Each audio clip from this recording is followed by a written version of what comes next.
He's got a second. Welcome to the Legendary Lens podcast. Thank God I didn't record that joke. Okay. I didn't even hear the joke, and I'm glad. All right, Matt. How do you feel about this weekend? C9 was delivered their second loss, but they were denied the 9-9 split. I feel fine. Feel fine? I don't know, dude. Like, I would be mad if I was denied the 9-9 slip, like I was.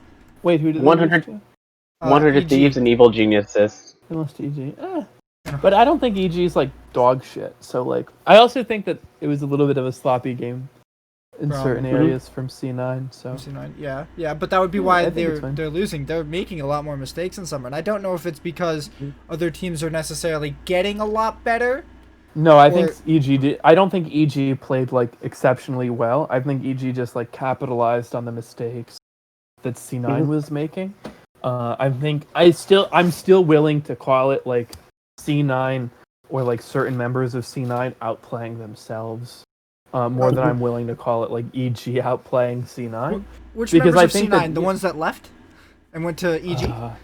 No, I mean Blabber had just some really questionable plays, right? Like against EG, there was the play bot lane. I believe it was about it was like level 9-ish. It was like 12 minutes into the game or so, and like Blabber, so they're fighting. Bard ults Aphelios, right? And the only people up are like at that point it's like Zazel and Bang, or not Bang, sorry, Zazel and Svenskeren, and like Blabber takes like a very questionable Lee Sin Q to kick Bang out of position, but nobody in C9 is actually in position to take advantage of it. Sven on Ashe has ult, but is basically out of mana and health, and is more concerned with staying alive. Vulcan doesn't really have any sauce, and I think Niski's there, but just doesn't have the stun combo on Syndra. And so to me, that's like, they lost that play. It's not like a game-losing play or anything, but like there are a couple plays where I'm like, oh, like Blabber's going way harder than he has to go here, right? Like Blabber is taking Lee Sin Qs that maybe don't need to happen, right? Or like the team is just doing stuff that I'm like, you guys don't have to do this. You're still up a decent gold lead, right? You're up kills. You're down in Drakes, which is unfortunate, but you're not losing yet. And they were playing a lot of plays that I would expect a team from behind to play when they're not really behind. And so to me, that's more of like C9 making some like questionable choices than it is like EG going super nuts. I don't love EG's team comp here. I think like if you were to show me these comps on paper, I would tell you C9 had the edge. But there were just some decision-making moments for C9 that I was like, these are not great. So if they keep up those sort of like weird decision-making patterns, then I think like, yeah, they're maybe not the top team in the league anymore. But I'm still not 100% sure this is like a frequent thing. Well, if it happens again next week, I'm willing to call it a frequent thing. Commenting on the team comps, it looks to me like C9 has a much more of a pick comp, or like... Yeah, absolutely. And EG is running a teamfight comp. And in my experience, teamfight comps tend to do good into pick comps because they can just stick as 5 and go for objectives. And pick comps, unless you're running a poke pick comp, aren't going to be able to get somebody unless there's a big mistake made or you catch somebody straggling or trying to rotate over. And that just doesn't really happen too much. Especially when you have Gangplank on the other team who has a global ultimate, and if your pick comp ends up going to pick off Gangplank every time, you just kind of wasted your time, because by the time you get back over to the other 4 who are taking down Baron or your objective, Gangplank's up and now he can help with his ult and TP in. So... I think it was a pretty rough draft. I mean, when I say I don't like EG's comp, I don't mean I don't like it compared to C9's. I just mean I don't like it. I have like strong reservations about Gangplank and Zoe on a team together, but that's just me. I feel like people are really bad at Gangplank in general, and teams are bad at funneling gold into him properly, especially when you have Aphelios on the team as well, who also needs a good bit of gold funneled into him before he can take over the game. Absolutely. I just feel like Gangplank's cost benefit is just, it's not good for most team comps. And if you're not running him with something like Ashe or maybe, I don't know, Jin's garbage right now. I don't think Jin would work. Varus or something like that. I don't feel like he's as good, but I agree with that. I think the real problem for C9 was that they kind of lost a lot of neutral objectives pretty early. And even though they had the gold lead too. Yeah, they had like a 2k gold lead when they were down 2 Drakes. I think they had like a... Once they lost like the 3rd and 4th Drake, I think they were starting to be in a gold deficit. But it just seemed like it seemed like more like bad macro calls occasionally paired with a bad draft. But I do trust C9 to come through something like that. I don't think C9 is the kind of team or org that at this point we can really say like, oh, a few bad drafts and they're fucking done, right? Whereas there are some teams where I'm like, well, if they have a few bad drafts, they're just like out, right? I do believe C9 can come back from this, but we'll have to see, right? We'll have to see where it goes. If they do like another weekend of like another weekend or two of like questionable drafts and shot calling, then maybe I'm like, all right, maybe they're only like 2nd or 3rd, right? Maybe TL takes the top spot, but for now, I'm still pretty comfortable calling C9 up there. I've talked too long at this point. I definitely agree. C9 is probably insanely strong, and I don't think this is... If you did this in a best of 3, I still think C9 would have won the next 2. Probably. Because they probably just would have been like, all right, let's not do that again. Like, yep. All right, let's not run pick in a team fight anymore, because that's just dumb. But the crack starting to show for me is a kind of a good thing, because even if C9's coming down a little bit, the rest of the league had to come up with a good bit to start breaking into this. Because if C9 from Spring went down 10%, they're still number 1. They were ahead by so much. So if T9 from Spring goes down 10% and no team improves, they still win basically every game, right? But I agree with you. This is actually heartening, especially looking forward to Worlds, however that ends up happening, due to the fact that, like, to see these teams be able to take advantage of C9 mistakes is not something I'm expecting to see last split. But this split, even like 2 teams, I think, I don't think EG is like a low tier team by any stretch in my head. But to see these other teams take advantage of it, I do think, or at least put the pressure on, I agree, great news. Okay. What's your take on this? I really think Svenskeren and Zeyzal did good this game. I think that Zeyzal later in the game actually had some moves to stop Blabber from doing some easy Qs into a straight kickback onto Bang. I think Svenskeren just went hard trying to take every 2v2, every 2v3 that he could. Right. I just think that both of them did really well this game in keeping the rest of their team competitive. Bang's always normally good at staying even on Aphelios, and Golden Glue I thought would have been torn apart when he was going into this matchup. And he did his job. He was capable of doing there. I think the Zoe pick's also something that you just want to take away from Nisky because he's extremely good on it. I think picking that one was pretty smart. It's basically Nisky's Galio, which he showed not in this game, but in the second C9 game against FlyQuest, is insane. I think his Zoe is also insane. I think those 2 are ones that you have to take against him, and take away from him every single time if you want to have a competitive game. You know, altogether, I'm pretty happy with how EG performed.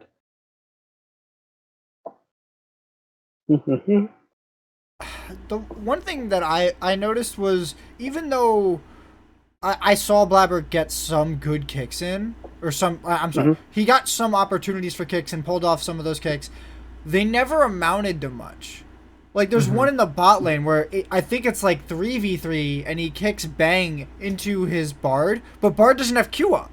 So that's Bard what I can't mentioned stun earlier. him. That's like at 12 minutes into the game, and it's a weird choice from Blabber to take that Q because he's then deeply out of position. And at that point, actually, Sven does have ult up as Ashe.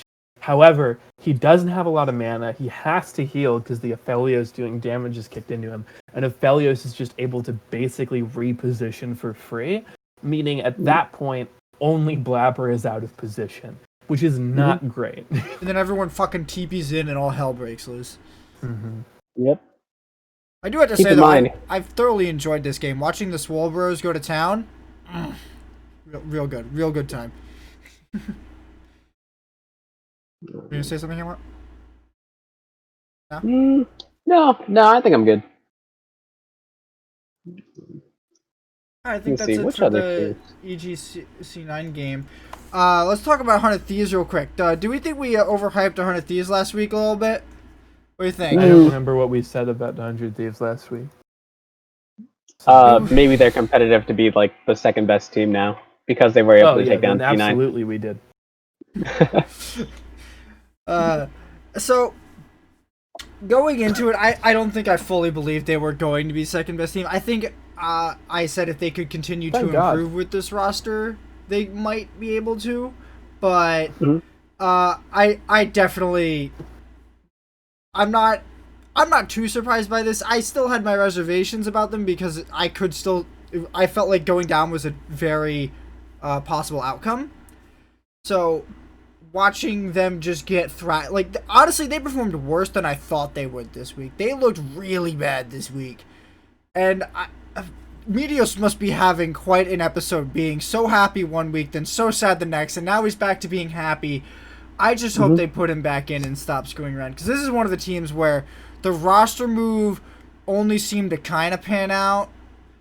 And how many wins does he have? How many wins does Contracts have right now? He definitely has the one over C9. Yes. Did they get 2 wins that week? Contracts. Yes, it was against FlyQuest and C9 specifically. Okay, so Contracts has 3 wins and 3 losses right now. He has won against C9, FlyQuest, and Dignitas. But then he lost to TSM, Team Liquid, and Golden Guardians. Honestly, that's a kind of a mixed bag. But looking at who they've beaten, I will outright say the Cloud9 win is probably a fluke.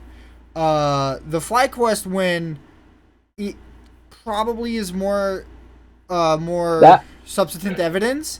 But if they also lose to TL, TSM, and GG, that makes me think that they probably can't make top 4 with Contracts. I just don't think that's going to happen. What do you guys think? What do you think they're going to plan out with their current roster? I want to say they're still middle of the pack, but that's just a very vague term, and that can apply to a lot of different teams that are working through here. That's the biggest problem that I have. So when I say middle of the pack, it's still like, oh, they could be anywhere from like 8th maybe to 4th. Yeah, that's the problem that I have with using that term. It's not something solid. That's why I prefer to call it the soup. Yep. It's not something solid. I think Poom's been doing like fairly all right. He did not have a good time playing Lulu this week. I think that they showed resistance in the 100 Thieves versus TSM game that happened. And, someday trying to pull some stuff off, was able to hold them off for quite some time, but they were already in a losing position where you can't really get out of it. And I think that TL soundly beat them. I don't remember there being a point where I was like, oh, 100 Thieves has a very competitive chance against Team Liquid at certain points. I don't remember that match being close even in the slightest. TL has been very deliberate about their wins. They don't seem to make a lot of mistakes. They seem to take it very slowly and like check all the boxes, win all the objectives, and then close out the game. So honestly, that's my kind of playstyle. I kind of really like that playstyle, but it's hard to say that TL is doing anything to fully like dominate their opponents. They're just controlling them and just sort of being like, no, you can't do that. No, you can't do that. That's ours. And then they'll give them something a little bit just to be a little safer and not lose too much off of it. But in general, I think most teams will lose to TL because of how slowly they play and how explosive most teams seem to want to be. Most teams want to play in that Chinese kind of style, it appears, where they just go at each other super hard. But all of them seem to just not be able to do that. Even Cloud9 doesn't seem to be able to do it all that well, and they have to resort to making some early plays and then slowing the game down so that they can close out, because they just don't know how to hard close out a game in 23 minutes reliably. I think there's some teams that keep on trying to pull off that super aggressive style. I think Golden Guardians does that very well. I think Closer is one of the main people who just a very aggressive jungler who will get in your face, and it's very good against those passive teams that will just wait for stuff to happen or can't make clear macro decisions at certain points, right? So I think that the Chinese style does kind of work. That aggression does kind of work in some cases, but it depends on which particular teams that you're looking at. Golden Guardians has that ability to do that. If I'm looking at most of the time, it's the junglers that I think cater to the style a lot. I think EG would be capable of doing it. I think FlyQuest can in some circumstances. I don't normally think of that. Trolling. No, I don't think of Santorin as being a particularly good aggressive jungler. He can play aggressive champions. It doesn't look super good. Wait, Haymant, are you wearing a sleeveless shirt? Yeah.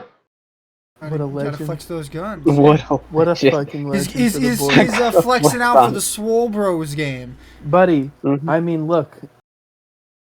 If you're gonna get bigger Oi. Shoulders need to be cannon. No, that's so funny. This is a Legend podcast, not a bodybuilding podcast. Have you seen some of the players, buddy? They're fucking jacked. Yes. Oh yeah, that's why they put in golden glue. It's for his golden guns there. Dude, they're shredded anyway. His golden glutes, you mean? Oh, golden glue. Double caked up for no good reason. I have no idea what golden glue looks like as a person. You know Vault Boy from Fallout? Yeah. That. He looks like Except that. muscular. That's really funny. So the strength Vault Boy, that one. That's so funny. Oh, and with glasses. That's it. Like the Harry Potter glasses too. There's a Vault Boy with glasses. Yeah, you could glue that all together. Yeah. All right. Let's move on to talk about all these roster moves, and are they hurting our children's brains? Because they're hurting my brain, and I don't like them. They're hurting my brain too. Mean by are they hurting our children's brains? But I don't know. I wanted it to be a sensationalized news topic cover. It's just a joke. I just don't understand it because I'm smooth brained. Smooth brained. So I just. I don't like all these teams making all these roster moves in summer. I feel like teams shouldn't need to make all of these moves all the time. I feel like they should have been making these moves in spring. Why are we making so many moves right now? But outside of Cloud9 and Team Liquid, I think every single team has made roster moves. And I hate it. I fucking hate it. I hate that TSM did it. I hate that Honor Thieves did it. And I hate that EG did it. But it's getting so many different results that it shattered everyone's expectations for the summer split. Like, I don't get it. What do you guys think? I feel it's a bit better to have those that bit of unpredictability, even though I absolutely hate it, because sometimes like I would never have thought, even with a 100 Thieves with Meteos in, I would never have thought that they've been able to take a game off of C9. Dignitas week 8 or week 6 or week 5. Week 5 happens. Where one of the weeks. 2 out of 8. Some week. Where they get a 2-0 against FlyQuest and C9, who FlyQuest at the time was considered a top team as well. Now I think they're kind of down to middle of the pack. And the EG moves. There's a lot of roster moves that we're seeing, but some of them are panning out really well. We saw EG just win like this past weekend, bringing in Golden Glue in his first week, right? 100 Thieves, I'll again side that one. Dignitas this week, Dardoch, and Dardoch looked like he was smurfing when they got the 2-0 victory. He really controlled that game, and he looked very good, right? The Immortal roster, I'm very happy that happened. You know, there's like all of these changes have been happening, but they've been happening for improvement. I understand what you're saying about, you know, it's really throwing things out of context. You can't really make predictions with all of these moves happening from time to time. But I'm really happy that they actually are, and it does seem like there's going to be marginal improvements, or maybe, hopefully, like there's going to be one team that just comes out and it's just like, oh, hey, look, we're actually a powerhouse. We would never be able to predict it at this point, but it would be God, amazing no. to see. No, not at all. I think it's good that we're less afraid to make roster moves now, in general. Mhm. But but that doesn't mean I have to like it. Well, I think it's good. Here's what I'll say. I think it's good that we're not afraid to. I think it's bad that we feel like we have to. Yeah. If we're Mhm. this far into the summer split, and so many of the teams feel like the only way to improve is to drastically change their roster, that to me, bad luck. Because it means that teams are not confident with the rosters they had moving forward. It means the teams are not confident that they can win games either domestically or internationally. And you would hope that at this point into the second split of the year, that the roster would be ironed out enough that, like, you know, team dynamics would be solid, team play would be solid, and people would be confident. So the fact that they're not, to me, is the real problem. And it's hard for me to tell right now whether people feel as if they're not capable of winning because of, like, oh, C9 and TL are just crushing, and we just need to make all these moves to catch up, or because, like, there are just things going on behind the scenes, or for whatever reason. Like, it's hard to me to tell what's really at the heart of these roster moves, these issues. And I think there are some good reasons for them, right? Like, if all of a sudden two of your players just cannot get along for whatever reason, understandable to make a roster move, right? Understandable. But if you're just doing it because you don't trust your players, then why did you hire them in the first place? Right? So, Like, my thought is I definitely agree that I don't like that I don't know. Okay. We don't know what's going on, and so we don't know what's happening with the teams. But that's honestly my biggest problem with this whole thing, because a lot of the teams have this like documentary series where they're supposed to be talking about behind the scenes stuff and what the players are doing, what their thoughts are. And while I understand in some respects it's hard to do that without giving away team secrets to other teams to then use against you, as a fan and as a viewer, it just feels like we're just making a roster move. We performed a little bit down that week, so we just made a reactionary move without even trying to fix it. And I think this is also a symptom of only having 2 games a week to go off of for everyone. If we had 10 games a week to watch from all these players, we'd probably be like, yeah, Biofrost was slumping a lot last week. He basically made no proactive plays at all, so that's why we're bringing in treats. But that's not what we're getting, and I want that kind of communication to us from the teams. Or like, I think if the all the documentaries were made by third parties who did not have the best interests of all the players at heart, we would get more information. We would get more of the truth behind it.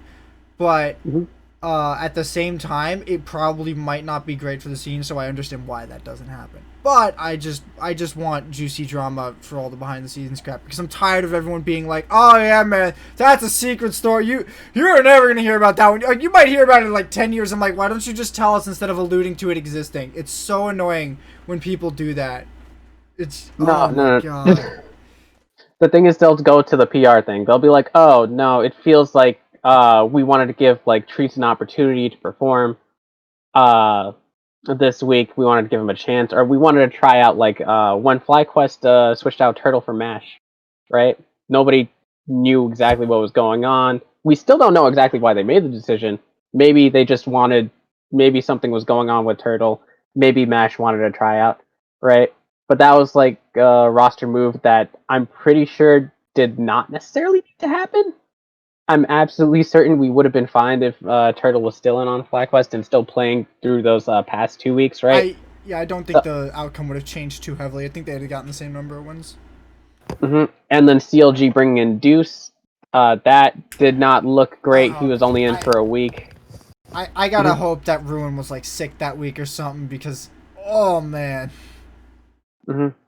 I mean, but also bringing in Ruin, like Ruin doesn't look that great either.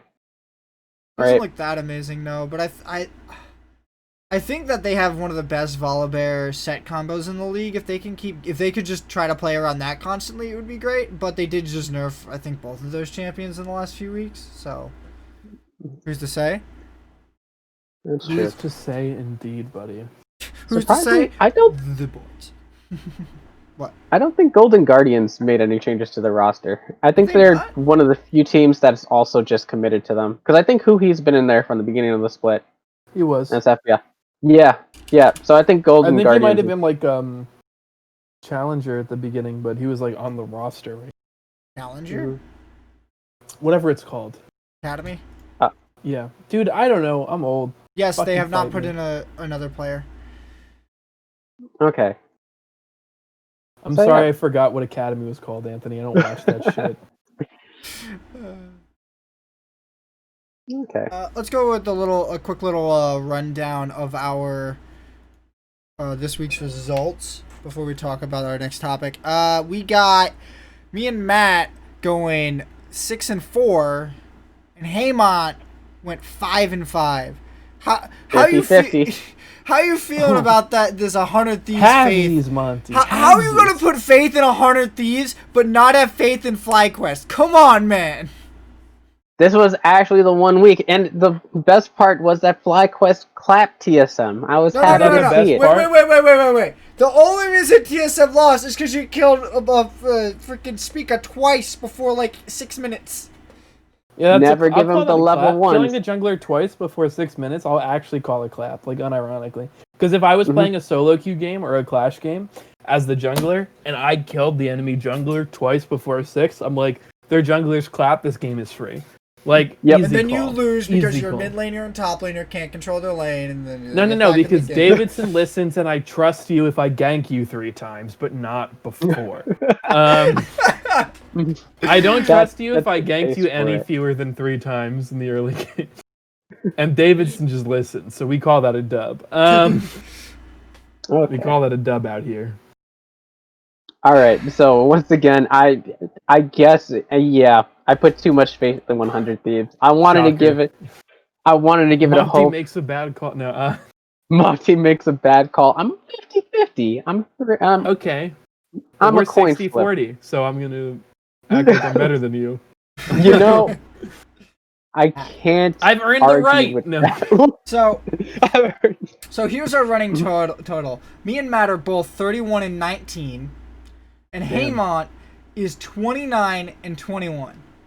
We're all positive because, to be honest, the entire split, bar week 5, has been a fairly reliable. You could just predict the higher win weight, the higher win team to win, and they'll probably win. But Haymont just likes to make some silly calls every once in a while. Haymont does like to make some silly calls, and he puts his faith in the wrong people. You put your faith in the wrong people. I've been telling you. Put your faith in C9 or TL like we do. I like gambling this week. All right, buddy. You know, come on. It mostly works. 3 out of 4. 3 out of 4. Mm-hmm.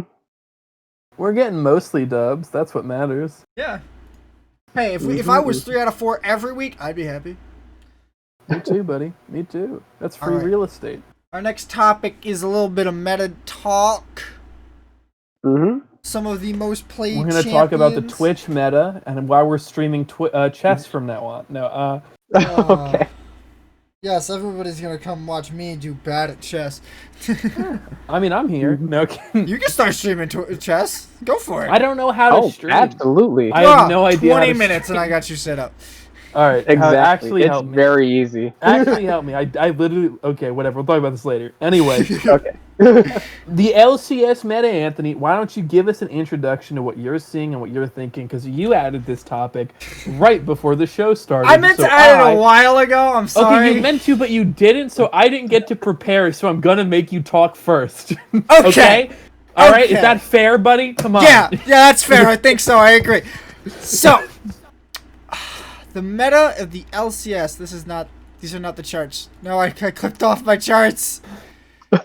Not the charts, buddy. Haymant, not the charts for the boys. All right. So, the most popular champions in the LCS here are the top 5. We got Aphelios. Can I make a guess? Okay, go make a guess. So you already told me Aphelios. Yes. Are any of the other ones AD carries? Technically, 2 of them are bot laners. Got it. Wukong, Fiddlesticks, Ivern. So no, I'm done. I was just memeing. Okay. So I the am top gonna get 5 set. Set? No. Okay, so the Damn. top 5 are Aphelios, Ezreal, Twisted Fate, Syndra, Ornn, in that order. Varus comes what? up right below them. That actually makes a lot of sense. It does. People are scared of Syndra, and I think they're just high. Just saying. No, she's really good. Just pick fucking Yasuo. I'm not even Sure, kidding. but the problem is that she's flexible, right? So is Yasuo! Yeah, fair. I don't know, but I feel like Syndra in mid and I think in both mid and bot, other than Yasuo, she has a lot of really, really strong matches. I also think a lot of pros are pretty hesitant to pick Yasuo typically. It seems that way anyway. Well, because Yasuo takes a lot of time. Well, exactly, but like Syndra doesn't, right? It seems as if we're in a Syndra has a lot of really strong matchups in my experience. Like a lot of free fucking dubs if you know how to play even a little bit. So, Lane bully hours. I am actually a bit surprised by this list. I did not think Ezreal would be this high on this list. I thought he would be. Can I tell you why I guess why he is? Because he gets through picks a lot, and people like to pick safe champions. Also, yeah, because people ban all the other good ADCs, and then he gets fucking picked because he's safe as fuck. Well, the only 2 AD carries. Is he 10th? 1, 2, 3, 4, 5, 6, 7, 8, 9, 10. Oh, damn. Aphelios is up there. So the top 3 are Varus is number 1, Kalista is number 6, and Aphelios is number 10 on bans, and then Ezreal is like all the way down at 14. So, and this is also counting phase 2 bans. I wish I could break this up to see who's phase 1 and phase 2 bans, because I think is more important. If he's not getting banned and all the good ADCs are, it makes sense, right? Like if you're an LCS ADC, chances are you have an Ezreal, or at least are comfortable on him, right? He's super safe into a lot of matchups, even if he doesn't smash the mashup. He's really easy to just like coast by on and stay alive till you get your item spikes. It makes sense to me that he's up there. I kind of am conflicted on Varus. I don't like Varus being this high. I feel like he's overvalued, but him having an 80% presence, like I think this is going down recently. Like if I put this to patch 10.13, what are we on now? We're on 10.14. So what's the LCS on? 10.14. Is 10.14 the nerf? Oh yes, 10.14 is the nerf. Yes. Varus is fucking nowhere to be found. Yep, it was a major nerf. From him going to 150% ratio on his Q at all levels to something to like 50% at one. I'm forgetting the numbers, but it was a huge nerf. Well, he levels it up first, so at level 9 he's maxed. Yeah, so it goes up to 150. Yeah, it hits 150% again, but in the late game after it's fully maxed out, which is a lot healthier. I think. So. The other thing I don't like is the rise of Karma. I don't like Karma. Please stop. You don't like Karma? I hate Karma. I do not think she's as good as everyone thinks she is. I feel like people are picking her just because she's a flex pick and can go top mid support. And I feel like if you're picking a champion just because they're a flex pick, you're not really picking a champion because I know all 3 of your players don't play this champion. That doesn't happen. Look at EG when they picked Huni and they gave him Karma. Why? Why are you giving Huni Karma? Do not give Huni Karma. Please stop it. This happened last split. Don't do it. So this rise of Karma this patch, I feel it's just so bad. I hate it. I absolutely hate it. I actually disagree. I actually love Karma as a champion. There was some matchups that it can just be used to bully, and like, let's say in the bot lane specifically, I like her as a support. Let me clarify that too, because she has basically everything you could want from a support. She has a shield. She has her entire movement speed buff that you get off that shield. You can empower it to be a larger shield. There's a lot of different stuff that you can do with her that just makes her a great support that you can just pair with one of those high DPS 80 carries like Aphelios, right? And you can just put on Ardent Sensor, and she works very well. And in the early game, she has a significant amount of poke, right? That's why I actually like her a lot. In the bot lane specifically, mid lane Karma, top lane Karma, that's a whole different beast that I don't want to address that. That's not the one. But Karma bot, I think, is still pretty damn strong and very usable when paired with like an Ashe or Aphelios and other champions of those sorts. But I think what people are trying to do is run oh my god, something like Karma, Orianna, Yumi bot with an Olaf to just plow through things, and I hate that. That feels like you're putting so many eggs in one basket and taking half of a champion in 2 lanes. It doesn't make sense to me why you would be so reliant on that one win con. It's so opposite to how I try to play the game, where I try to cover all of my bases and make sure that while I might still have weaknesses, those weaknesses are as like they're so low impact that some of them can get hit and I'll still be able to use my strengths well enough. But right now, it's like, look at the TSM game and how Olaf got fucking like stuffed. What is he gonna do? If you had thrown all of your eggs in that Olaf basket, Olaf is now useless to you, and you have nothing. You better hope that whatever 80 carry you pick to go with this comp works out, because you got nothing left. Matt, how you feeling about Karma? You like her? Nope. Nope? No? Okay. That's a flash answer. Okay, I don't take it though. Did you want more? Because you're not gonna get it. Oof. Okay. What do you think about the Zoe picks in mid? Yeah, she's really strong. That's fine. I don't mind Zoe in mid. It's just she's strong. She goes with a lot of comps because she can be a poke comp. She can be a pick comp with her bubble. She's really good at team fighting because of her bubble and her fat fucking damage from the Fog of War. Like, you can do a lot of bullshit with Zoe that works with a lot of different comps. She's just feels like a safe pick in like every situation. That's my only problem with her. That there's no comp that I feel like you could make, and you can't just plop a Zoe in there and it won't be fine. Oh, what about that Karma comp I just came up with?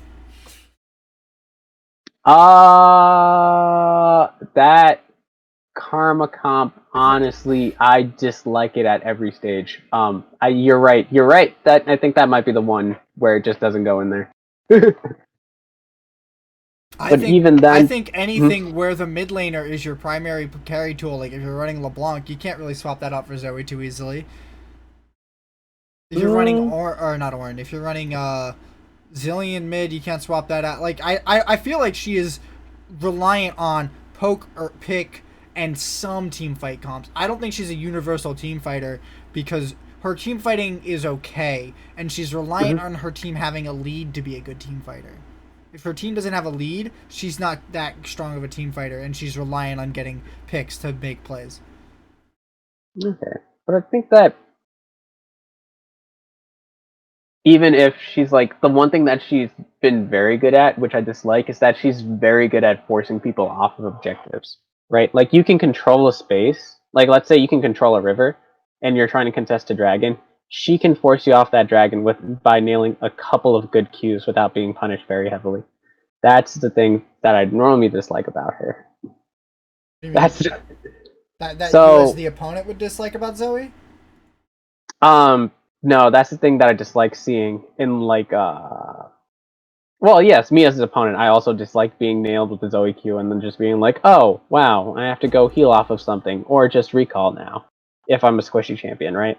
Mm. But in watching like these LCS games, there'll be times when a team gets an advantage, where they'll be like, oh, okay, we had this team fight, we were able to out-skirmish them, we may have like half our life or something else, but we can go get a dragon, and they'll be forced off by a good few Qs from the enemy, right? And then they just can't get that objective anymore. Yeah, she can do That's those kind of clutch moves, but normally what you'd end up doing is sicking like your support on her or something, or your top laner, just to kind of zone her out, because her damage is reliant on range. If you can close the gap on her, she's going to lose a lot of power, and that's like that. Like that's just how you counter her. And I feel like a lot of teams right now are very fast get in your face comps, and that's part of the reason why Zoe has a lot less priority. Because if Zoe's getting dove on, Zoe's now dead. Because Zoe has no escape. She's actually an immobile mage for what everyone seems to think how she jumps everywhere. That's because she gets everyone's flash though. Alright, let's talk about support real quick. Thresh has been coming up, and to be honest, I fucking love it. I love watching Thresh in the LCS because he just gets so many good plays, and because Thresh has been coming up, Blitzcrank has been coming up as a counter pick, and that's also fun. Watching hook fights is always so much fun because they're lying in wait, waiting for that one magic shot that they can land and hit a good carry that they're gonna blow up, because Blitzcrank combo is insane. But it's so much fun. But if you have Thresh versus Blitzcrank, they're not aiming for the carries. They're aiming for each other. Because whoever lands it on the other one first, they just win the team fight. And it's so good. These are some of my favorite matches. It's like Season 3 and Season 4 was a lot of this. And that was some of my favorite time watching LCS. Agreed, buddy. Now, what's your thought as a bot laner on the upcoming of Thresh? Am I even a bot laner anymore? I don't know. Me either. Thresh is really fun to watch, is what I think is most important. So I think the thing with like Thresh's bards, champions with a really high skill cap, is that it's fucking extremely exciting to watch someone who's extremely good at Thresh play Thresh, right? Like it's just great. Like watching, like, back in the day when Bunny Fufu, the Thresh one trick, was in the league, like flay the Tristana out of the leap. Like it's crazy. Like whenever you see a hype Thresh play, you're like, legend. Like whenever you watch the crazy Blitzcrank flash hook out of fog, legend.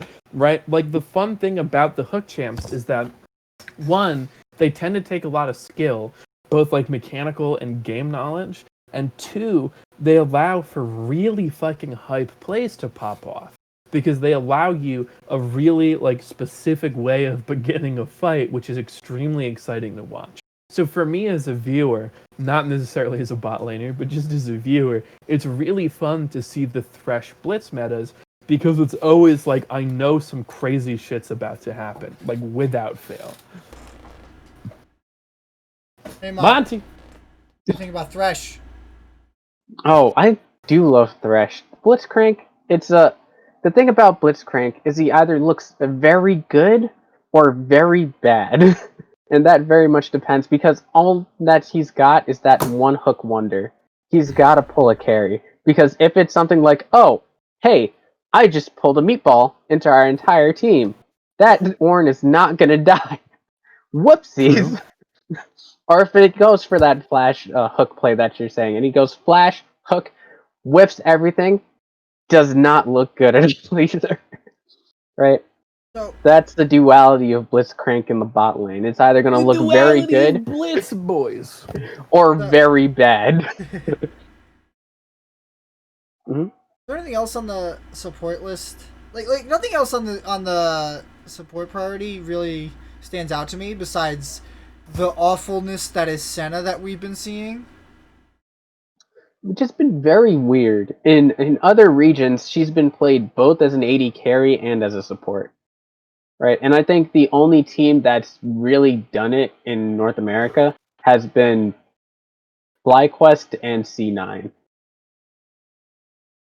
I just, well, the number one thing I don't like about Senna is I feel like farming Senna is garbage. Sucks. I It's feel like booty. it's wasting so much potential gold you could be giving to your team that there's absolutely no reason to do this. I think something like Senna TK bot, Senna set bot, or honestly, I think Senna Garen bot might be good, but Senna and like a brawly champion bot lane seems very, very strong because you have so much sustain, and if you have a sustained champion down there with her, it's incredible, and it's Easy so money. it's just so much power and gold that you can generate that way. Especially if you can then have Senna go follow the jungler around when he clears the bottom camps, like that's just good. That's just free money right there that you'd be leaving on the table otherwise. And you never leave the money on the table. That's just bad business. Buddy. You take the elo as soon as you can. So every time I see it locked in and it goes for farm, it feels so wasteful to me. What you guys think? You agree that farming Senna's not great? I definitely disagree that farming Senna's not great, but I also think that fasting Senna is Wait, you think exploitable. farming Senna is good? No, that's not what I said. Don't put those words in my mouth. No, you said I disagree that farming. You said I disagree. I misunderstood. I was actually asking a clarificatory question because I legitimately did not understand your sentence. I'm not putting words in your mouth. I'm trying to understand.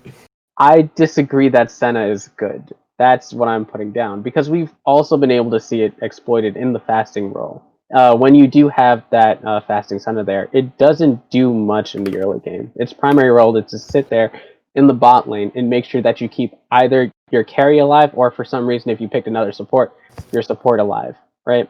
Why would you pick another support there? I don't know, but if you do, I think you're kind of wasting it, right? If you pick like a TK, if you pick a Taric, I don't understand why you might pick a support there, but I just don't like it, right? Even if you pick that brawling champion, if you pick a Wukong, if you pick a Set, if you even pick a Rumble, which EG did not this split, but last split, you still have to play weak side bot. And there's many other ways that the enemy team can just play around. They could completely ignore the bot side of the map, play to top side, and just camp your top laner. They can also just keep on playing through bot side, forcing into the enemy jungle there, right? It's not a particularly strong early lane, and that's what I don't like about it. You have to wait until it gets off the ground, maybe in the mid game, maybe in the late game, until those components can start coming together.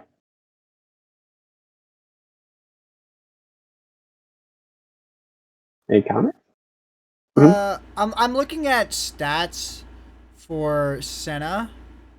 And looking at the AD build, it seems like most of the AD build is going for the tier build, which is something I partially agree with. If you were to go the AD route, I think tier is just a great option to have. But I don't. I just generally I don't agree with this. It does have a higher win rate in the AD build, but there's only 13 games in the AD build and 27 games on the support build. So I feel like the AD build might just be high rolled a little bit, and I would want more games. Now this is all of summer, just for context. And the support build has been Glacial or Grasp, going for Black Cleaver or what's it called? Frozen Mallet. So it's the tankier build, and then you get it just looks like you get an EXE instead of any actual vision control, because what the heck? I cannot hover over and look at the vision item. I forget what it's called. It's not Spectral Blade, but the vision control lethality item. You don't build that if you get Frozen Mallet. because you're just being a tank machine. Now, I don't fully agree with all of these runes. I honestly think Grasp is better because then you can go for Frozen A Mallet bit more. and Mhm. what's the healing one? Font of Spirit Life? Visage? No, the rune Font of Life, I That's think. a Font of Life is movement impairment. No. Yeah. Font of Life is giving health back on movement impairment, but I think that is a great combo with Tank Senna, and I want to see more of that. I don't like Glacial. I think Glacial is generally weak, but hmm it's okay. So that's just my problem with Tank Senna with 80 carry Senna. It feels like it draws too much gold, and it's relying on scaling to get to late game. In either sense, I don't think hmm farming Senna is a faster build. It just feels like a different way to not make as much gold. hmm We haven't talked about jungle yet. So Ooh. jungle has basically been 3 champions: Trundle, Graves, and Olaf. And then there's been Lee Sin a lot, but Some that's volleys. yes. But let me Every finish. once in a while, a Kindred. Um, Rarely. But the Lee Sin seems to be heavily prioritized by a few players. I don't feel like he is a super strong meta pick. I feel like he is a player specific pick. hmm So I think it's probably fair. I think looking at Trundle as the number 1 jungler, and then Graves, who I don't know if he has come up. I think Graves has been popular the whole time, but Trundle, Graves, and Olaf are the holy trinity, and with Volibear as a close 4th. So what's your guys' thoughts on these 3 champions, and why do you think they are so strong right now? Mm, well, we can always tell why the Trundle's strong. It's because there's some particular tanks that are really good right now. People are still picking Ornn. Volley, if he ults in, you can immediately take his stats away, and he becomes a lot squishier and easy to burn down. Right? Um, even into the Olaf, even though it doesn't feel like a good matchup early on, if the Olaf runs at you later in the game, you can ult him, take away his stats, and he also becomes very squishy as well. So that's the Trundle right there. The Graves is a little bit different. It feels like the reason he's here is because of phase rush and because he can clear his jungle very fast and get particularly aggressive early on. Some junglers have been taking Ignite for him. Dardoch did that not this week, but the week prior, last week. Yeah, and he looked very good on it and showed the capabilities of it in the jungle. And he doesn't particularly need the flash because his E is on such a low cooldown when he gets later into the game into that build. You know, it's very good at keeping down uh, any later junglers or any other ones that want to get off the ground early because of his pacing. Yeah. What was the third jungler? Out of Trundle, Graves, and Olaf. Well, he's also a very good early game jungler as well. It's a lot of these seem to be that at least 2 of them are very good early game junglers who can like win 2v2s if they come in at the proper time. Some of them are just, a little bit more damage in the early game and have good Drake control. I'm So what I'm getting from Graves specifically is that it is about the early Drake control. Graves' early game is one of the best early games out of any jungler in the game. I feel like Graves is actually what Nidalee was hyped to be at the beginning of the split. Everyone kind of Mm-hmm. thought Nidalee was like going to be this hyper aggressive jungler, and that it was gonna be pick ban, and then it didn't pan out. Like Nidalee was fucking nowhere, and she's still fucking nowhere. I still think she's garbage. I feel like looking at her play rate and her win rate, I'm right that she was garbage because she has a 17% win rate in the LCS right now. Like, I I don't know why people feel like Nidalee grew it all when nothing happened to her, and none of the keystones she used got stronger. So it just felt wild to me that people made that assumption. But Graves, I feel like, definitely had a lot of improvements brought onto him. And with the increased priority on Drake, this split, that is what I have been keeping my eye on. You know what I'm saying? You go, Haymant. During the TSM versus FlyQuest game, there was a time that I actually think Spica did absolutely nothing in the early game. He actually died and went. That's because he died twice. What are you gonna do? What is Spica supposed to do? I'm moving on to the later parts of the game. You were able to see TSM get control around the river. They were able to show up at Drake's first, get down their vision and something, and then you were able to see that Graves W is very good if anybody's walking into fog of just walking into the fog of war, right? There were so many times that I saw Santorin try to walk over to a Drake to contest it, and Spica would just throw a W, and he has to run back on Olaf because he can't actually see where any carries are, and he's just getting railed with damage, right? That's another good part about Graves. You can just toss that W onto any melee junglers or any tanks that are trying to poke their head in, and you can just rail into them when you already have the setup done around those Drakes, around those Barons, around those places there. And that's particularly strong. So Matt, what's your take on the jungle situation before we move on to talk about the only champion in top lane?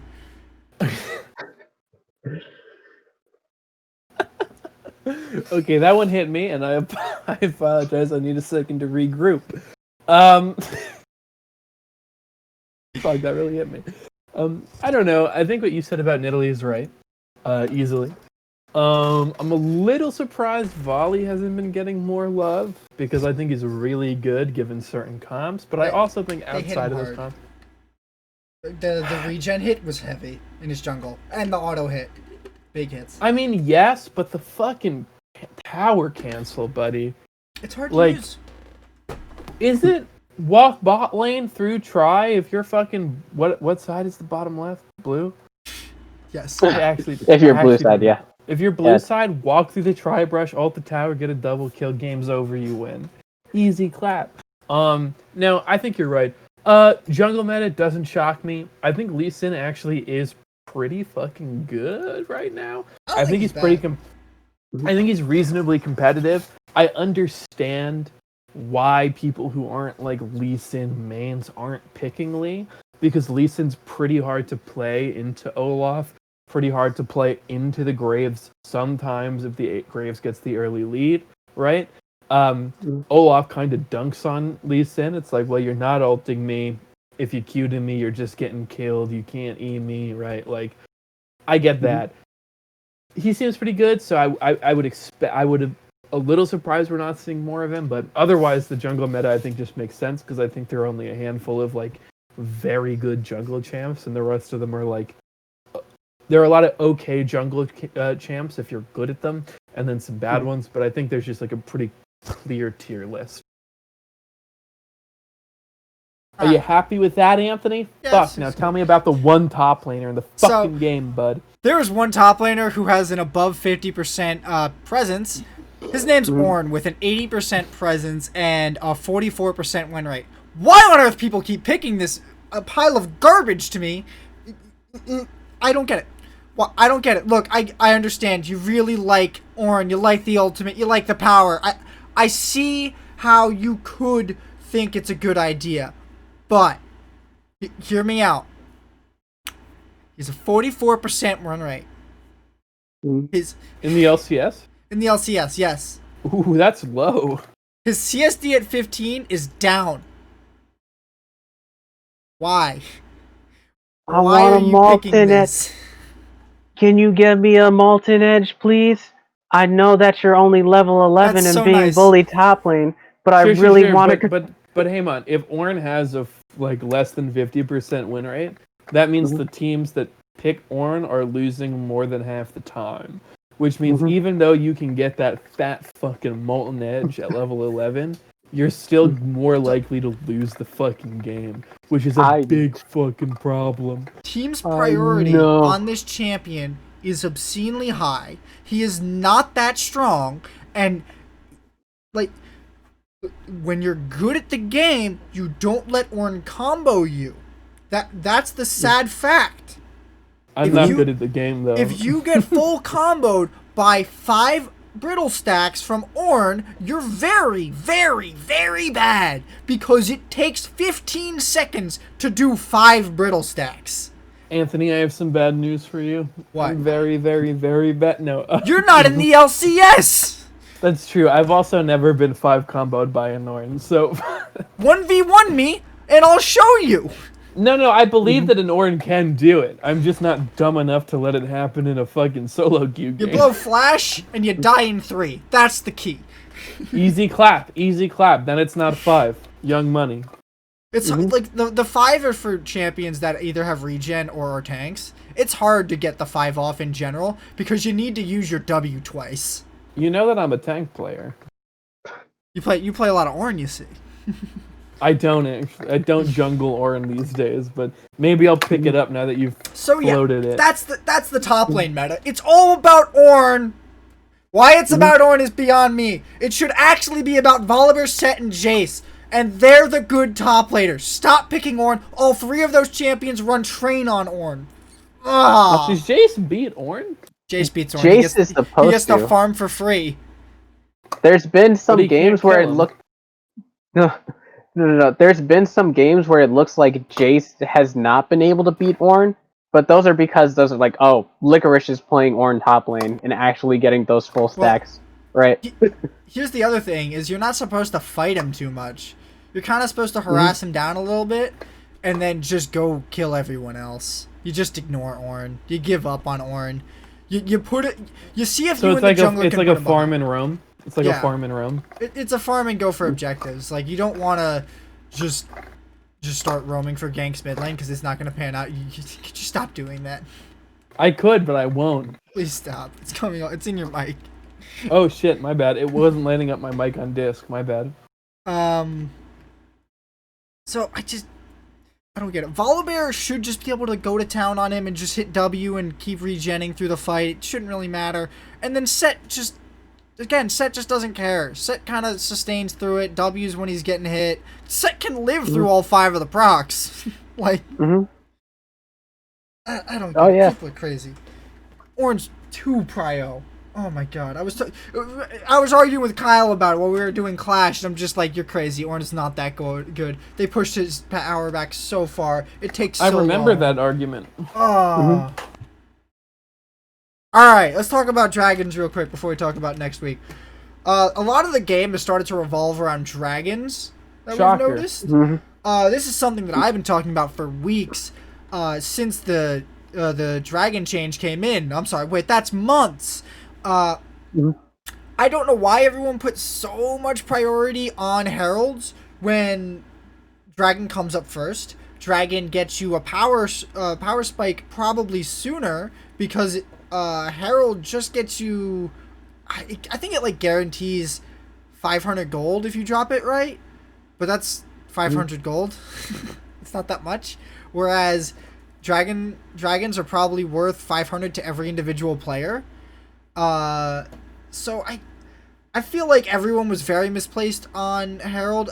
We didn't get to see MSI, so we didn't get to see a very conclusive representation of how the top teams would all play against each other and if it would have gravitated towards dragons sooner.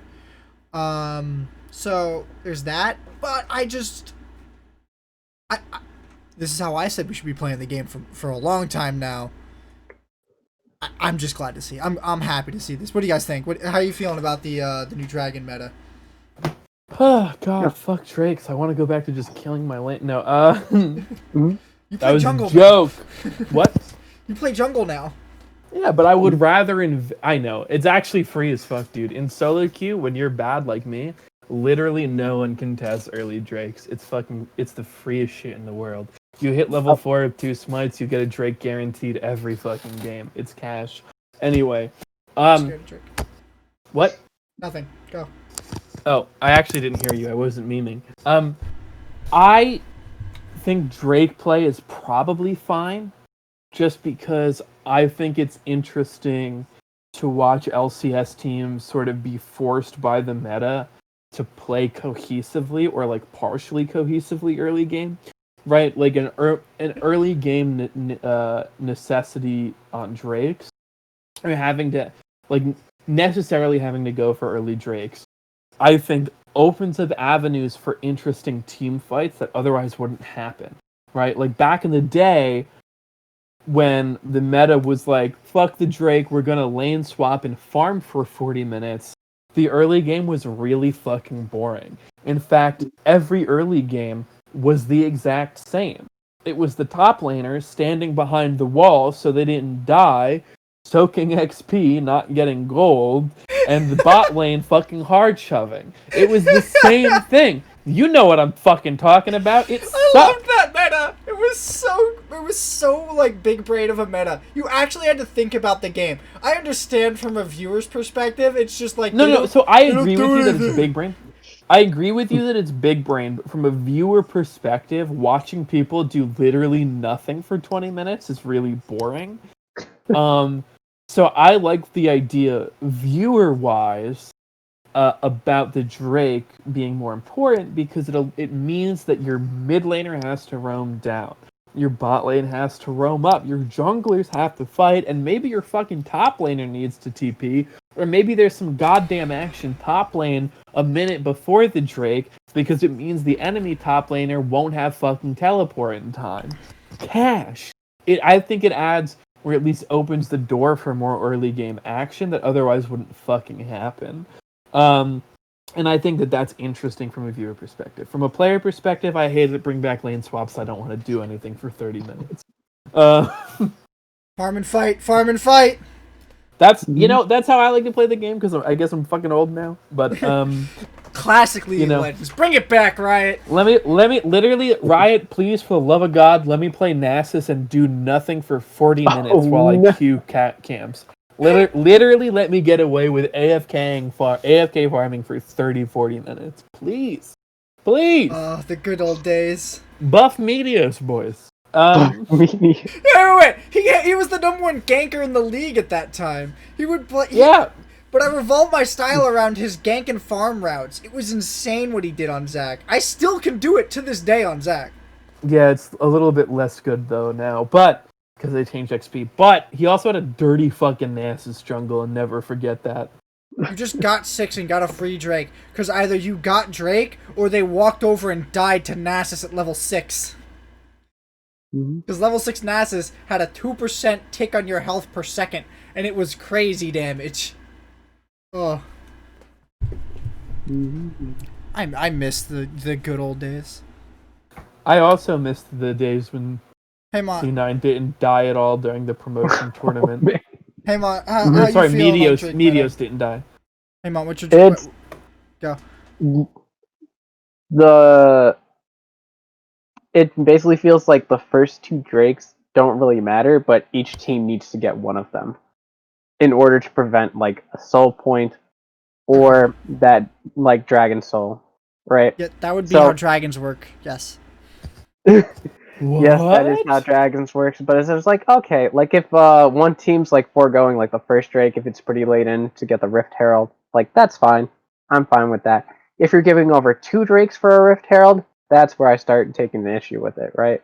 Because then now you're giving that second Drake over. Now you're giving over that soul point. Soul point. That's a pretty big win condition that you're giving over or letting them start to stack up. Like, you can't trade the second Drake for a Rift Herald, I don't think. I think all of the Drake Souls are so impactful that they are basically a better win con than Baron. Because it doesn't matter if the other team got Baron for 3 minutes if you got Dragon Soul for the rest of the game. You can just stall out Baron, hopefully. If you're in a position where you can stall out Baron, it's always better. Otherwise, you might have to contest the Baron. But, a permanent buff to me, even if it is not as good as the other buff that is timed, is always better. Because it's going to work while that buff is on cooldown and while we fight for that next buff. Also, it unleashes Elder Drake, which means that I now get to fight for Elder Drake and Baron while I have a Drake Soul. So we are either guaranteed to swap buffs, and I get priority on which buff I want to take, or we fight for these buffs and I have an advantage over you. And that's what I love. I love late game League of Legends, and Dragon Soul is a late game objective, and that's why I really like to see it. Well, if you play the game like we do, Anthony, then Dragon Soul and Elder Drake are actually mid-game objectives. But that's because we like to slow the clock down a little bit. We gotta make them suffer for their misdeeds of being put in a game with us. Yeah, I mean, honestly, if we're not punishing them for the luck of the draw, then what are we doing? So yeah, I have to honestly say, I think that I may disagree with your point over the taking the Baron over the Dragon Soul. I'd say, I know you said that in most instances you would take the Dragon Soul over the Baron, but I think that if you're in control of the game at that point, if you have given up, if you've taken enough control of the map, you just take the Baron anyway. I'm absolutely certain that this is not a point that you disagree with, but if there's like, oh, the enemy team only has like 2 inhibitors, already have 2 inhibitors down, one's going to go down if we get this Baron anyway, like, screw the Drake Soul. Just take the Baron anyway and win. Right? Well, that's it. Here's the thing, Haymant. If you are on Soul, the enemy team might not be on Soul. So it might actually be fine for you to trade Baron for giving away an extra Drake, if you can then ensure the use of that Baron to take down objectives on the enemy team's base, to then ensure the Drake Soul, and then ensure the next objective. I know, but if you fight over you getting Soul when the other team isn't going to get Soul, you're taking a risk for the enemy team delaying your win con and you getting nothing for it. Whereas, like, this is something I always talk about, is trading an objective is always better than fighting for one in a near coin flip scenario.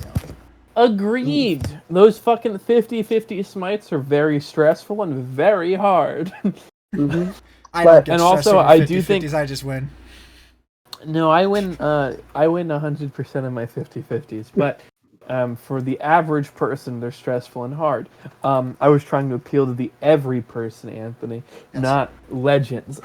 Anyway, I agree with Anthony here, Haymont. I think getting the Soul is higher impact than the Baron, especially if you can ensure the Baron can't be used effectively or would be sort of slightly less powerful. The reason being, because you get your next shot at the Baron, your opponent never gets another shot at the Soul, right? Like, it's yours. If you get that final Drake, that's yours. There's the Elder Drake after, for sure, but you're literally guaranteeing that you get access to a new in-game resource in the form of cooldown, damage, tank stats, health or mana regen, that your opponent will literally never get access to in the same sense. That's fucking crazy. That's fucking crazy. I understand that point, but I've also seen multiple teams with a Dragon Soul lose to teams who just went, we have control of this game. We've already cracked your base. We're going to just take the Baron anyway. Screw it. You can take the Dragon Soul. We're just going to take your base. But that's not that common. That's what I'm saying. That scenario doesn't come up much. I think Anthony's right. Like, I agree with you that it has happened. I don't think it's every game, right? I think, of course, what Anthony and I are saying is not applicable to 100% of League of Legends games, right? But we're not claiming it is. We're saying, by and large, if you have the option to go for the Soul or go for the Baron, you'd like to take the Soul, right? For a lot of reasons. Now, if you paint me a picture where you're like, you have no towers, no inhibitors, just a Nexus, and you can either let the enemy get a Drake that's not the Soul or the Baron, I'm gonna give him the Drake, right? Because I'm not fucking dumb. But, like, that's not every game, buddy. There are, in fact, most games, if you're at 3 Drakes, you're probably ahead, and the Baron probably won't do anything to you other than lose a tower or 2. Right. Even if they get an inhib, you can last another 5 minutes. You still have the buff. It doesn't go away. That's the importance of Drake Soul. You are in you give yourself a permanent higher position. You can both hit max build, and odds are you will always be better because of this soul. It almost doesn't matter if you have early game champions, especially if you get a good synergistic soul. Like if you're running a long regenerative team fight comp and you get an ocean soul, you're never gonna die. They can't kill you. That's the strength of a soul. Or if you have if you're against a poke comp and you get a mountain soul, it's so much free health and free resistances. You get to tank so much. I understand what you're saying, but I also feel like it's a bit more conditional than flat out there. No, I feel like every soul is good for almost every comp. It gives a large benefit to every comp, and larger still to some specific combinations. I think that I won't disagree that it gives you a benefit to some comps. I think that sometimes the benefit may not be enough in some situations. Like, let's say you have Jace, Shyvana, what's her name? Zoe, I can't think of a low cooldown ultimate Ashe. AD carry. Let's say wouldn't be good with it. I mean, Ashe and Thresh. Let's say you have that comp, right? And let's say you get an Ocean Soul. I mean, yes, it's great, but it's not as impactful as it would be if you had two Ashe. strong frontliners, wait. like Ashe a Volley and Thresh Bear or with the Ocean Soul sounds crazy. You know how much kite that is? That's so much kite. How much damage that they're doing, but if you they don't need to do damage. They have Ocean Soul. Yeah, I mean, yes, but if they get one shot at the beginning, it just doesn't matter. But right? who's one-shotting them, buddy? They have read Ocean the meta. Soul. Read the meta, buddy. If you're Ashe, Ashe, do you know what? No, for real. Haymant, what item do you think is getting built on Ashe second or third? Here's an answer, because I'm not going to let you answer. It's fucking Death Stance, which comes with resist. You have health. You have the fucking buffs from your fucking support, who's a Thresh, which means he takes part of your damage so you don't. Who the fuck is one-shotting you? In all seriousness, by the time you get the soul, you have items, your support has items. If they're a decent Thresh, e.g. an LCS Thresh, they're peeling, you're slowing, giving yourself move speed, right? And taking theirs away. You have health, you have raw resist, and you have lifesteal.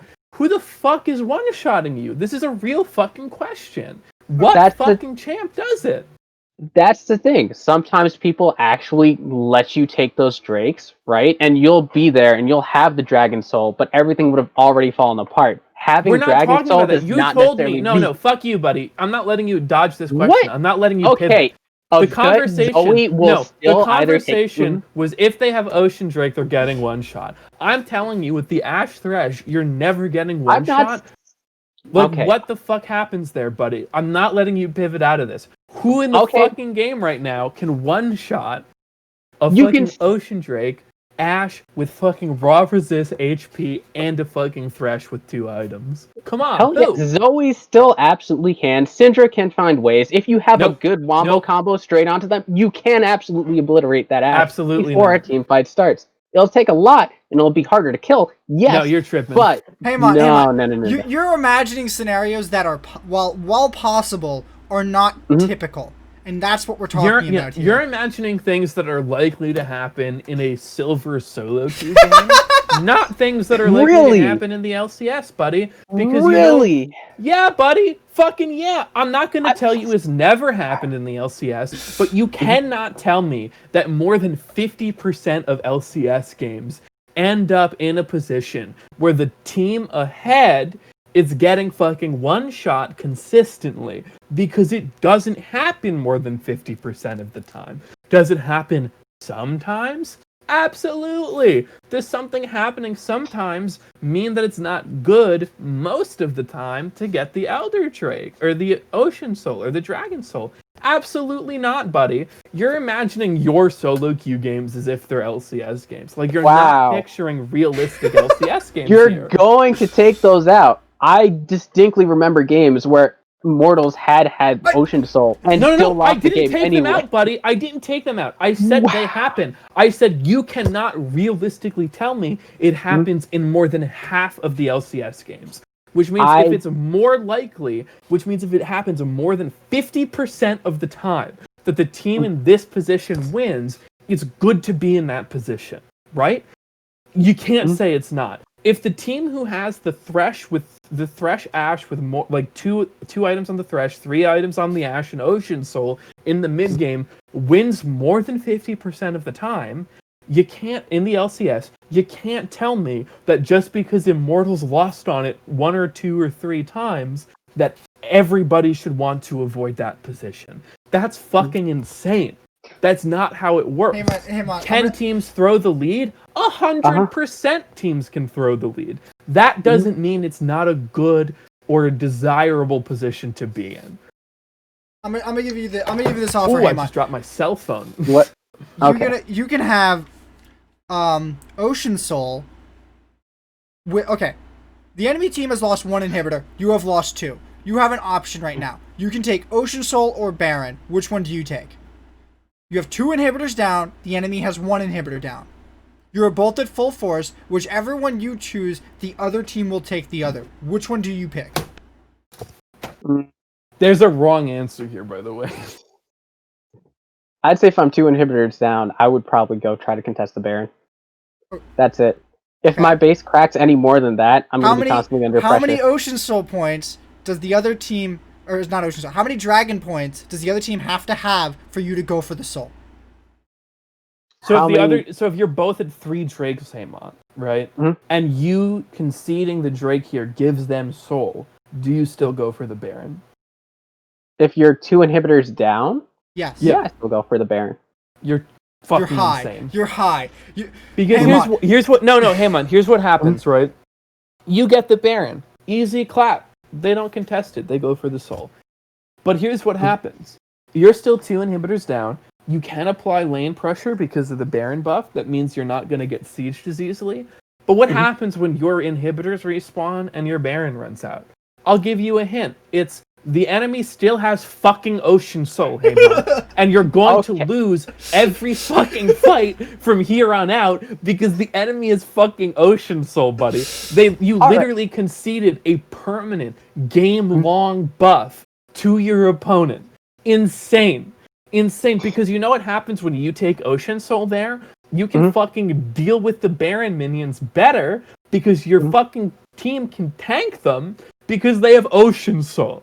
And they can't beat you in a fight as easily because you have Ocean Soul. And then after their Baron runs out, you know what happens, Haymant? Your 2 inhibs respawn, and you have now a game-long buff that they will never get. You're fucking trolling, buddy. This is actually tilting me. No, you're tilting me so fucking hard right now. You're assuming you're in a situation where taking Baron is an option for a team who is behind, yet has Ocean Soul point. It's not. Haymant. I'm actually about to quit the podcast. I'm actually about to quit the fucking podcast. I'm gonna say this last thing, and then we're moving on to our picks for next week. You can go for that Baron, Haymant, and maybe you'll win if the enemy team decides to dive you and dies while your Baron buff is still up, and you can charge the base with that 1 lane of super minions you have. But guess what? The odds of that happening when they have a Soul are super low. Okay, this has to stop because we got to end the show at some point, and we're going to move on to talking about next week's games. Okay. Next week's games. I have decided to be the odd man out. I have picked Team Liquid to beat Cloud9. I'm calling it, and they're going to do it. Pug. I think there's actually a pretty good chance they do it. I'm not giving up hope yet. You're trying not to think about it too much and spiral yourself? No, I mean, like I said earlier, like, if C9 continues this, like, weird pick ban into the next couple weeks and these sort of weird decision-makings from Blabber and a couple of their teammates, then, like, I think it's an easy clap for TL because I think TL is actually probably the closest in strength to C9. I'm just not quite ready to give up hope yet. I'm not ready to go back to the days where I picked TL over everybody no matter what. It lasted too long, and I'm happy. I don't want it back. I don't want it. Well, you've already lost one game, losing in one more. Or you lost 2 games, losing one more. Two games. Not too bad. No, we're probably still first there, I think. Maybe. It depends upon how the rest of the week goes, but... I think this is definitely going to be... I feel similarly to how I felt about the TSM match here. This is definitely the match I'm looking forward to this week also. 100%. I think it's going to be a great fucking match. It's probably going to be the fight for first, but the fact that... do both of them play games? Yeah, both of them play games before this, meaning the actual result of this is, or position of these teams is going to be up in the air. They could be even closer or further apart by the time this game happens, and to me that kind of detracts a little bit to the hype for it, but I'm still going to be hyped for it either way. I think this is going to be the best game of the split, and I think that TL are going to prep for this game so hard that the C9 probably won't know what hit them. They're going to come out with something dirty, I'm hoping. I'm hoping they get something dirty on them. That'll be good. What's your guys' thoughts? Or, Haymont, what's your thoughts?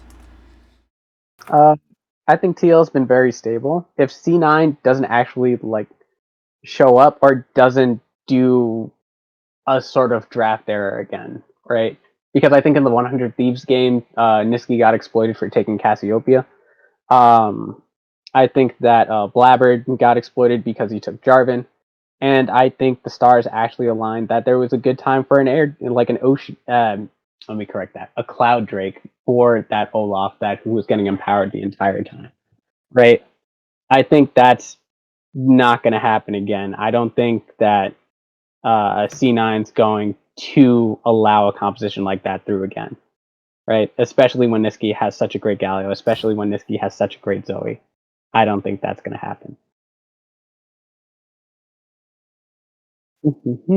Is there any other games that we're looking forward to next week? I want to see TL versus FlyQuest, because yes, FlyQuest did get clapped out by C9, but it's something that I kind of expect to happen. Haymont got his faith back. Yeah, a little bit. It's just I think FlyQuest are not the best team, right? I think they're just solid. I think they have a good marker for being there. When Ignar doesn't pick Pantheon. But yes, I do think they're still pretty solid. I think that if they go against TL, it'll be a good matchup to see how well TL does. I don't expect FlyQuest to just roll over and die. That's it. And then probably, I want to say maybe EG versus Dignitas. No, you're high. You're actually fucking trolling, buddy. Okay. I'm actually so genuinely mad at you right now. I'm kidding, but Okay. I'm definitely tilted. No, I'm Anthony, not. I need you to vamp for 2 minutes minimum. Okay. So Haymont, here's my question for you: how can you rationalize picking 100 Thieves over CLG, but not 100 Thieves over Golden Guardians? Golden Guardians is particularly good at playing that aggressive playstyle. I think Closer is a beast in the early game. He's very strong. Haunter hasn't looked as bad as he has been last split or previously at the beginning of this split. I think he might be the only person who's kind of exploitable in the bot lane, but at this point I think they've kind of integrated him well. I think Golden Guardians can make it work. I have some news, Anthony. I want to bring this back, okay? What happened? We all have a mutual friend named Davidson. What did he do? And I've received a DM from Davidson who's watching the stream. And Davidson has a message for you, Haymont, about the Ocean Soul. You're fucking tripping and actually just wrong. Everyone agrees with us, Monty. Anyway, keep going on this other wrong bullshit. Give it a goddamn 70-30. Everybody thinks you're There's wrong. a soul. You're fucking Yeah, tripping. I would. You're Because tripping. I've seen You're so- just wrong. All right, You're moving on. just wrong. Keep talking about this Moving other on. shit you're wrong about. Let's go. We gotta finish the goddamn show. You can continue arguing after the I'm show. sorry, I got permission to roast him, Anthony. You think I'm not gonna fucking fire at all cylinders here, bud? Chill. Anyway, keep going. Okay, so I absolutely think that Golden Guardians with their aggressive style can really push 100 Thieves on the back foot, and I don't think Someday's been doing as good as he has been. I don't think so. Hang on, That's the problem. let's get through these. Let's get through these picks before you. Okay, I you got finish to roasting mute Haymant. this. Okay. Okay, get through the picks. I got a funny DM. I'm sorry. Something that I picked this week was Golden Guardians over FlyQuest. I think. I think that Golden Guardians will actually beat FlyQuest. I think FlyQuest are still going to be slumping, and I think Golden Guardians are rather stable, even if they're not a super strong team. I think stability will always trump a downward swing, almost always. And I did like they just seem to know what they want to get done, and it feels like Golden Guardians are really like they're going into games with something of a game plan, even if it's not anything crazy, and they're able to convert a little bit. They seem like they're this middle of the pack team that's so stable, and it's such a quagmire to me. Like I don't understand how that exists, but it does. They've kind of already figured out what they want to do every game. They're just like, all right, we want to take these aggressive early game champions. We want to take it to you either in the side lanes or force you on a back foot enough that we can just go and take your base while you take an objective. That's how they beat FlyQuest before. They actually took their base while FlyQuest was taking bearing, right? It's something that Golden Guardians likes to do. They just want to get those early objectives. They want to get those early towers, the early drakes, early heralds, and put you on a back foot. If FlyQuest can actually handle that pressure in the early game, I think they can. They have a very high chance of winning it. And I think Santorin's one of those junglers who can handle early game aggression very well. Haymont, you're high for picking Dig over TSM. Just saying. All right, I'm out. Dig of over topics. TSM. I'm out of topics. We don't have time to defend that. You want to take me? You want to take us home? You want to take it on home? Yeah, I think that'll do it for this week on the Legendary League of Legends podcast. You can catch the VODs on my YouTube channel. Catch us live on on Mondays at 8 p.m. Eastern. You can catch the audio podcast on anchor.fm/LLoLP. And have a nice day.